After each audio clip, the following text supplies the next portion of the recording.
First அந்த சிக்கனை அது இப்படி வெட்டி போட்டுக்கிட்டு இட்லி பீஸ் இப்படி வச்சிருக்கணும். சிக்கன் சிக்கன் போடுங்க.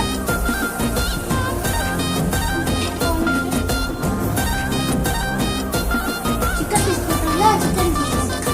சிக்கன் பீஸ் அள்ளி அப்படியே போடுவோம்.